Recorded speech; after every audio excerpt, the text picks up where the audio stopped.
nga klase na sa matibag? Bilatsing Iloy, sa lahat nga naging direktor sa NBI, ikaw ang pinaka-mapifayda. Sa Arabic na mapifayda, ibig sabihin useless. You made them print 70 million pesos para kung nabimatagi. So how are you supposed to sue extortion Franco Manabat kung ang iyong ginamit mo nga ebidensya, piki? Tandaan mo niha, PCO, hindi ako natatakot sa inyo. Sinabi ko na sa Panginoon, Lord, kung ipapatay man ko, Lord, ni BBM kag ni Satanas, dahil sa bibig ko, Lord, nga hindi mapunggan, kay naniniwala talaga ako na bati-dubo lang ito ngayon si BBM. Kung sino Bilatsing Iloy, ang complainant ko ay I'm going to dig up to your 4th generation. Bababuyin ko ikaw mula ulo hanggang paa. Prepared ako! Girl Scout laging handa! Bilatsing Iloy! Ito ang mainit na balita na siyang dapat malaman ng taumbayan at ito ang usap-usapan sa mundo at trending sa social media. Pero bago ito magpatuloy, kung ikaw ay bago ka pa lang sa aking channel ay huwag mo nang kalimutan mag-like, comment at subscribe para palaging updated sa mga susunod nating video. Okay. The 3 lawyers that went to grace the invitation of the so-called National Bureau of Investigation, I am not sorry to say this, pero mga useless kayo. Yun ang totoo. Marubo-rubo na lang total. You are a department, you are an entity, paid by the taxpayers' money. Wala ka mo pulos, NBI. Sa liderato ni Matibag, utro ka mapipayda. Yaswana sebala, yahay one. Gipapunta niyo ko to, ang mga Bilatsing Iloy niyo, gipapunta niyo mga abogado ko.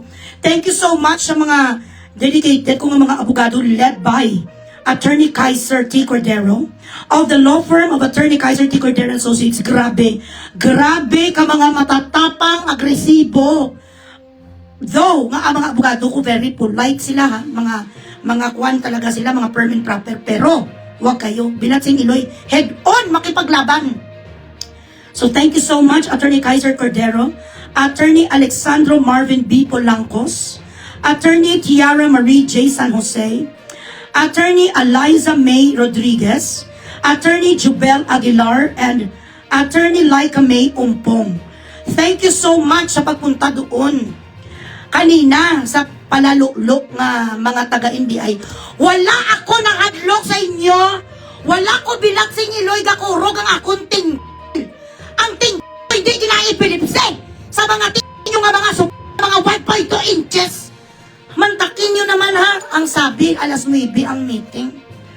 Akala, siyempre, as per the law, as per the Constitution, and this is common sense na lang at alam to ng lahat ng tao sa mundo. This is not just applied to one constitution of one country. This is applied to every law in the whole Bilatsing Iloy universe, maybe except in North Korea. Nga wala sa demokrasya, nagpunta doon ang mga abogado kung ang mga matatapang. So, shout out dyan kay Attorney John Bueda, investigator of NBI. Again, sinong nakakilala kay Attorney John Bueda of NBI? So they were there, my very courageous and tenacious lawyers of the law firm of Attorney Kaiser T. Cordero and Associates. They spoke to Attorney John Bueda today and requested for the copy of the complaint of PCO, Presidential Communications Office, and other relevant documents. Kaya amo na sa protocol mo. Amo na sa protocol! Bilatsing Iloy, their office does not allow it for now because there are multiple subjects in the complaint affidavit that they have to reduce solely for Iloy Bugris. What were you expecting today, Attorney John Bueda? Mapapicture ka upod sa abogado ko? Sana tinawagan mo ko kanina para nag-video ko lamay kayong dalawa. Nagpa-selfie ka sana sa akin dahil ako'y sikat. Bakit hindi nyo ba kin-reduce solely na ako lang? Sino ba kasama ko sa complaint? Sino kasama ko? Si Ka-Eric? Si Jojo Isunsa? Sino? Bakit hindi nyo kin-reduce sa pangalan ko lang? You did not have enough time? No enough staff in the NBI? You are a well-funded fucking department sa Pilipinas. PCO, hoy Dave, albo nga malaway. Putot nga malaway nga Dave Gomez ang PCO. Ano kabilat sing Iloy? Waay kasang tao, wala kasang tao dyan sa Malacanang, yung diputa. Dumb it down, guys. Let us give a precise affidavit of complaint na ang nakabarakang nandoon si Bugres. Eto na. Nagwala na ko kanina, di ba? Nag-post ako sa video ko. Merong Tweety Bird na nag-ano sa akin dito, naghutik sa kagabihon, binulungan ako. Loy, ayaw nila i-release kung sino ang complainant mo kasi Loy, kung tutuusin, wala naman talaga complainant. Ganon. Takot sila Loy, isang specific na pangalan sa complainant, insider nyo na ah. This is not me talking. Insider nyo. Takot sila mag-mention kung sino ang nag-complain sa'yo. Actually, wala naman kung tutuusin. Pero may nagalider-lider de na complainant mo, pero ayaw ipamention. Sabi, ay alam nila na magwawala ka. So sabi ko sa mga abogado ko, bakit hindi yung pilit? Nga sabi niyo kung sino, ha? Ano ang sabi sa abogado? Mahirap na kasi si Bugres pag nalaman niya naman na mamaya kung ano-ano naman ang sasabihin. Whether you are going to tell me or to tell my lawyers who's the fucking complainant, you're fucked. If you're not going to tell me who is the complainant, you're fucked as well. Because I'm still going to talk. Ano nga klase bilat sing Iloy nga due process? Ako, di ba? Ako gina-accuse nyo, tama, PCO? Then why the hell you didn't have the proper paperwork to show my fucking solicitors? Saan naman kayo nakakita bilat sing Iloy sa pinahon kayo dito? Usikan mo sang chimpo mo, pera mo, time lahat. Ayaw ko naman na may utang ko sa firm ni attorney. Mahirap na kasi sila kumakain, may gabayad sang gas lahat. Kahit hindi ko man nabubuo bilat sa Iloy, ang kailangan ko ibayad. Samper ulo nila kung tutusin, 20,000 kasi gusto ko isagid ang batalyon. Hindi ko yung mayabang kung gusto ko isagid ang batalyon o mapunta. Di puta, nagbayad ko 50,000 pagkatapos sasabihan ka, they do not allow, not even to take a picture of the complaint affidavit. Ano nga klase na sa matibad? Bilat sing Iloy sa lahat nga naging direktor sa NBI, ikaw ang pinaka-mapifayda. Sa Arabic na ang mapifayda, ibig sabihin useless. What kind of establishment or office do you run? How do you run this f***ing show? After you made a confession na ang binigay niyo mark money kay Franco sang Peanut Gallery is actually not a real currency. At ang sabi mo, ang 70 million bilat sing Iloy, fake money na pinagawa mo sa recto kung hindi ka naman alipungoy nga lang ka nga ugo ka. Bakit hindi mo hinuli ang counterfeiter? Alam mo pala di putang pagawaan doon sa mga picking nga currency tapos ikaw ginin ang kanilang kliyente. You made them print 70 million pesos para kung nabiman money. So how are you supposed to sue extortion Franco Manabat? Paano mo makasuhan bilat sing Iloy si Franco? Kung ang iyong ginamit mo nga ebidensya, piki! Igagu-gagu nga pagka-abogado, saan ka nag-graduate, sir? Saan ka nag-graduate, sir? Pagkatapos, ano mga yun, simultaneously, pagkatapos, naging illegally detained si Jason Sa, naging sabihan nila, Nobel recommended everything that is going on right now in the administration of Marcos is apparently stumbling down. Illegal detention of Jason Sa, who happens to defend Tatay Digong and VP Sara. I don't know what is the political view of this Franco, but I think it is BBM. But it is so bizarre for an NBI director to make such operation or entrapment and actually try to cover. Kasi nakalimutan niya eh. Hindi niya alam kung paano niya lusutan. Isn't it that the ombudsman said that all the accounts of Martin Romualdez is freeze right now? So where in the hell did he get 70 million? They needed an alibi. Ang alibay that you can come up with, ang pinaka-the best alibay mo, nagpa-print ikaw sa pike, nga 70 million bilang sing Iloy, sino ang scriptwriter mo? Who is your publicist? Sino nga ang nagturo sa'yo or bakit ganun kakatanga? Para sabihin mo, na sa recto mo pinagawa ang counterfeit nga pera, bilang sing Iloy ka ang nagaprinta, hindi mo hinuli. What kind of an authority are you? You saw, you were there, you commanded, you bought counterfeit money sa recto, tapos ikaw customer. Kung hindi ka bibilang sing Iloy, kagago, subukot sing ganon, ibig sabihin, bending the law or offending the law is not a problem to you. You do not even blink an eye offending the law, tapos you di puta sa der liben. Nagsabi lang kami, nagsalita kami sang sakit sang presidente nyo, kagang nagkalat na balita noon tayo sa inangahabol nyo, you are wasting the resources of the Filipino people. Alam niyo kung bakit, guys, hindi sila magbigay sa complainant ng pangalan? Kasi sino ang ga-provide na? Kung si Claire, kung si Dave, o kung si BBM, ang nag-complain sa akin, pag nakita complaint letter, ipaskil ko talaga, ilagay ko sa frame. Imagine, ang complainant ng isang ordinaryong Pilipino presidente, hindi nila maibigay sa akin. Why is that? Because you are scared. You are scared to put the name of my complainant because how is it going to look like in an international arena? I'm going to have a lot of people. I have a lot of friends in media, mainstream media, and I'm going to make sure that my friend who is now a researcher in BBC and a friend of a friend is now working in CNN is going to make a fucking content about this, is going to make a news about this, that an ordinary single mom for fucking how many years have been working abroad as an overseas Filipino worker is being oppressed by no other than the President of the Philippines. I am going to be a star overnight. Okay.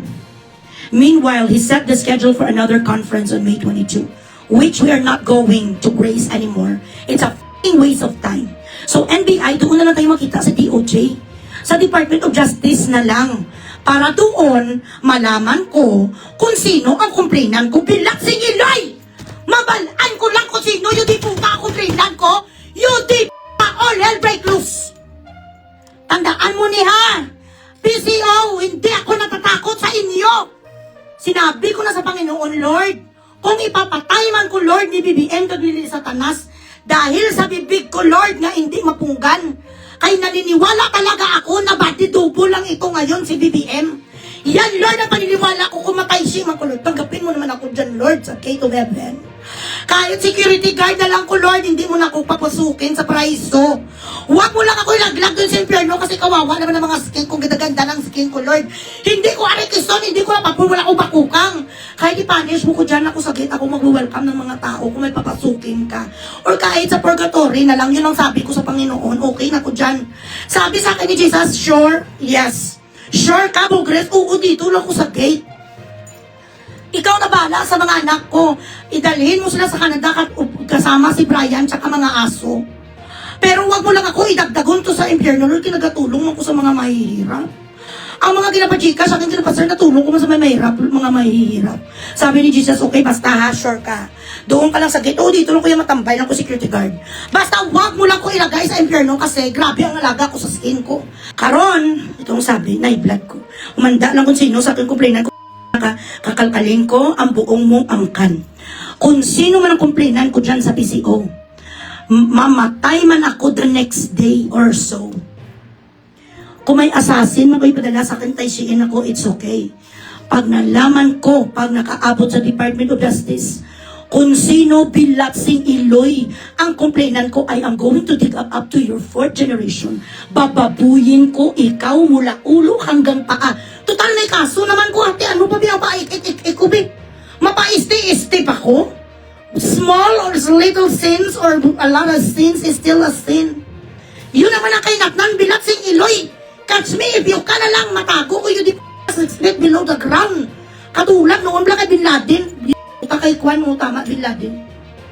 Hindi agad-agad nakita doon ako magtatago. Yo, andito may mga secret package ito pupunta sa Oman, papunta sa Turkey. Doon ako, excuse me. Biradahon pa ka, tudo-tudo. Shout out lang dyan sa PCO. Bakit? Ang mga put nyo takot magpaalam kung sino ang complainant ni Bugris. Akala ko yun di Grabe, kin-announcement palalulo sa lahat ng news outlet. Pangalan ka ng paskil sa tsura ni Bugres, mabuti na lang maganda ang picture ko. Thank you very much. Okay na lang yon, hindi ko agrabyado sa picture ko nga inilabas ng mga UDP. Lahat ng news outlet palalulo, Rappler.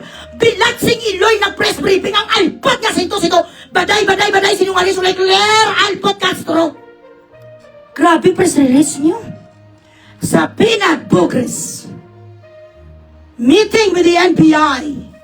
Bilatsing Iloy, I am prepared. Pinag-prepare talaga ako. 5 ka-abogado or 3. May 5 lawyers, ako 3 ang nag-show up kanina.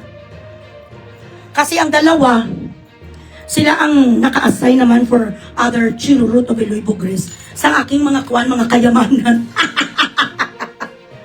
Prepared ako! Girl Scout laging handa. Bilatsing Iloy. Supported by my friends and a lot of my Team Bugres Elitista Purple Team. 50 mil, hindi mumurahin si Kaiser Cordero Bilatsing Iloy. Elitista nga abogado, hindi ka pwede sa kanya 5,000 nakakahiya.